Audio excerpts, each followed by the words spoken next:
So for this series of demos, I'm going to take on a traditional still life, but using the digital tools. I have my tablet in front of me. As I speak, I'm going to take a snapshot of my setup. Please excuse the squeaking chair. Hopefully I'll be able to deal with that soon. Maybe need some spray or something. So I'm going to be drawing, so I'm usually pretty still when I'm drawing. My tablet is in front of my laptop, therefore in front of my screen.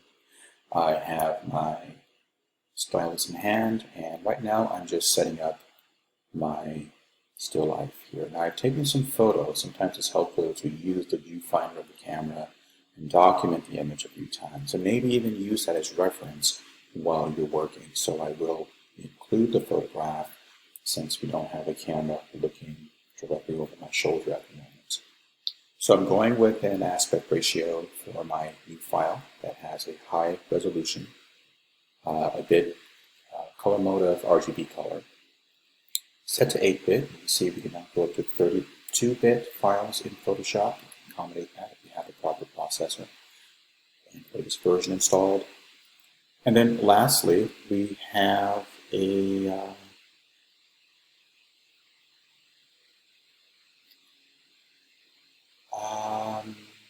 ready to go. So we'll go ahead and click OK. And let me go ahead and bring in, with the place command,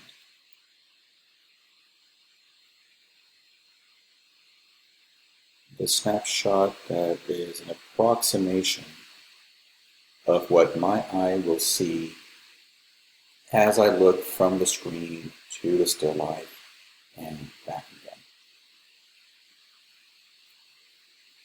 There you are. Some half little veggies ready to be used. No makeup, no filters, just raw veggies. Right, now here's my thinking here.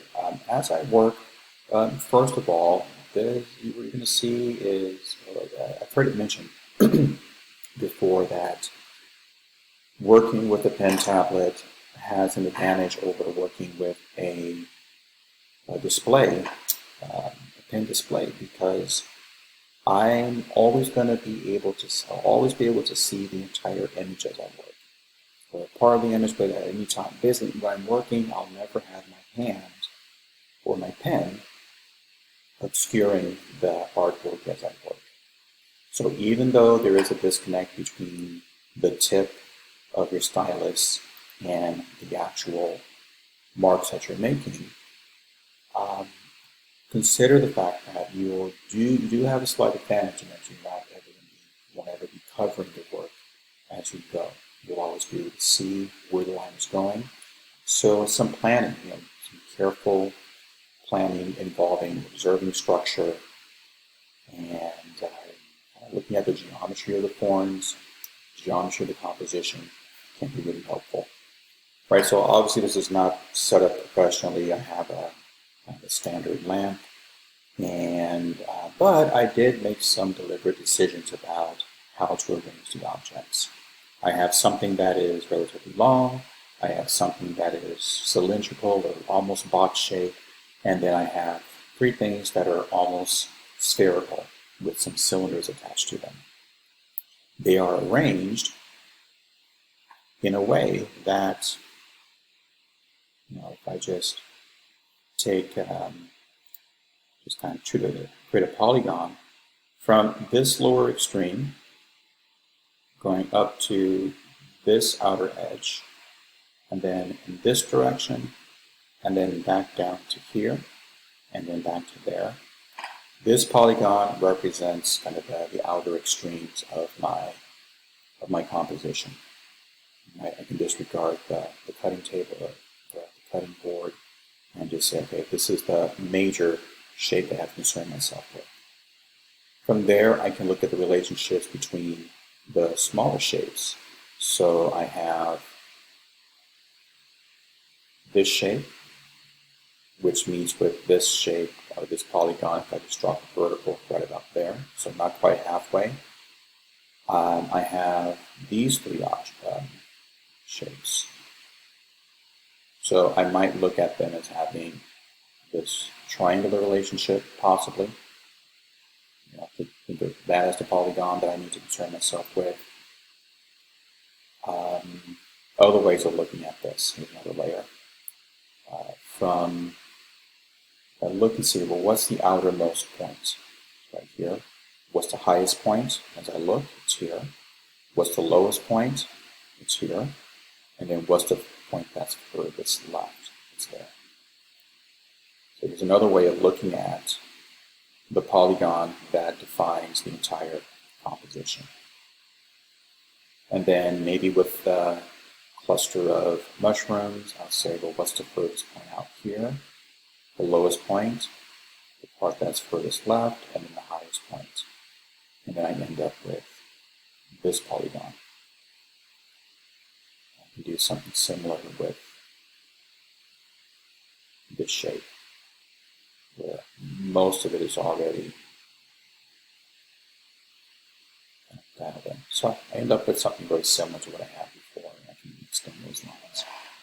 So these are the kinds of simple two-dimensional shapes or patterns of spaces that you want to start with if you are sketching from observation. If you have the image in your file, well, you can just trace it, right? Why not? It's your image, so that can be a faster way of getting to a solution. I'd argue, and I always say this to my students, I like to argue that tracing is drawing. Tracing is easier than drawing from observation in some ways, but it still requires skill. You need skill, decision-making, discernment in order to trace something well. Okay? You can do a bad trace, you can do a great drawing from observation, and vice versa. Okay, so this will be, for me, an attempt to build this whole thing from scratch just using observation. I have a little reference there. Now I'm back to the anxiety-inducing blank page. So, brush tool, and choosing a brush that will not allow me to get too finicky about details. In fact, I'm going to go ahead and let this brush stiffen up a little bit. So going into Preferences, System Preferences, you might not be, I think it will show up if it's in this window. I'm going to set the tip field to slightly firmer, not a whole lot, so that my lines are a lot more sketchy, like a pencil line. So if I was doing this in real life, there's something called a sight size method, where you position your canvas relative to your subject in such a way that enables you to stay in one position and minimize the amount of looking that you do. So here's your easel, here's the person, and then let's say the subject is somewhere over here. So your line of sight, somehow try to configure things so that the distance that your eye has to travel, here's a front top view, and then here's the subject. So here, person looking at the canvas, and then over here, you might have the subject, could be a base. So if the head turn is significant, then you're going to have the potential for a lot of distortion. If you orient your canvas in such a way, and your body in such a way, that enables you to maybe just glance with your eyes and be able to get a clear view of the subject, almost aligned to the canvas, you can get some results that are much more accurate. In fact, you can sometimes take the measurements just by eye, directly just by glancing over, and transfer those to the canvas. It's almost like you have a kind of a projection of the artwork landing here, and then you just drop that information onto the canvas. All right, so you go ahead and delete all of that. And I'm going to get started. So I like to start with the polygon, or sometimes people refer to as the envelope. I'm going to first take care of the low opacity. First take care of the long diagonal for the carrot, and then working through the diagonals for where the mushrooms land, starting at the outer edge of the carrot, looking, and pull a diagonal from the top of the bell pepper. I'm going to stay in this construction mode for maybe another 4 minutes, and then I'll stop the video. This takes a lot of discipline. Sometimes I find myself wanting to rush ahead, and I end up trying to draw things before I really understand their orientation in space, their individual orientations and placements, as well as their relationships to the other objects.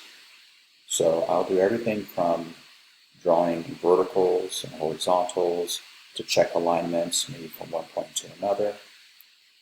So this is a very analytical approach to drawing. And because I'm approaching things this way, the number of marks that I end up making on the page reduces. And the relevance of those marks to my ultimate goal of drawing something accurately, that also increases. I also, as part of my education, as part of my training, I also learned an approach where you just kind of keep moving the pen, or keep moving whatever the drawing tool is. And you're constantly searching and checking, and you're jumping around, and not necessarily, you're getting work done, you're breaking down the problem into smaller problems. But I found at some point, I think I realized this in a life drawing class, I realized that I had this habit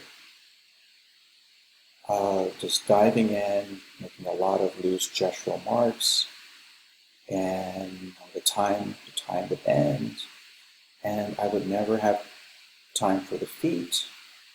I would never really see the feet. I would see kind of the overall form.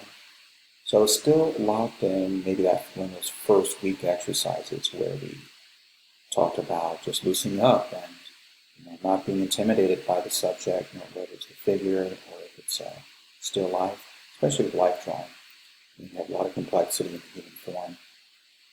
So I started researching. I started looking for how-to books and actually reading them. That was another bad habit I had. I loved collecting how-to books and looking at the pictures, getting inspired, setting it aside, and trying to draw what I saw in the books. But then I realized I think I should probably try to read this stuff and really understand it. So this envelope method, I first came across it in a book by, I think I mentioned in a previous earlier video, the Anthony Ryder figure drawing instruction book. Came across it again in another book called Drawing in the Digital Age. The author's name, I'm not sure how to pronounce it. But he was a computer scientist who wanted to come up with a way for anyone to learn to draw, and for it to be a method that's repeatable, a method that doesn't require any special skill or talent, one that doesn't depend on measuring against horizontals and verticals, and one that also related to his field, with computer graphics, 3D. That's a world where objects are comprised of vertices, edges, and these other terms they're used in the world of 3D rendering. So that's my thinking here, and I get to relax. But all I'm doing is looking for a simple shape to start with, a simple polygon, an envelope, and then I start to look at the smaller shapes. See a trapezoid here. Squint my eyes, I can see more trapezoids stacking up in between the mushrooms. And the process it helps to decode the process. Everything is connected, everything is related to something else. And like I said, not a lot of scratching around, jumping around. I'm looking, observing, remembering, and then putting the information down on the page. Okay. So in the next video, I'm going to take this into ink. I'm going to make some decisions about what style of ink I want to use. Do I want it to look like something in a comic book, something in a special stylized illustration in an editorial magazine or editorial illustration. And after that, we can look at coloring with tiny lines. Okay, see you in the next video.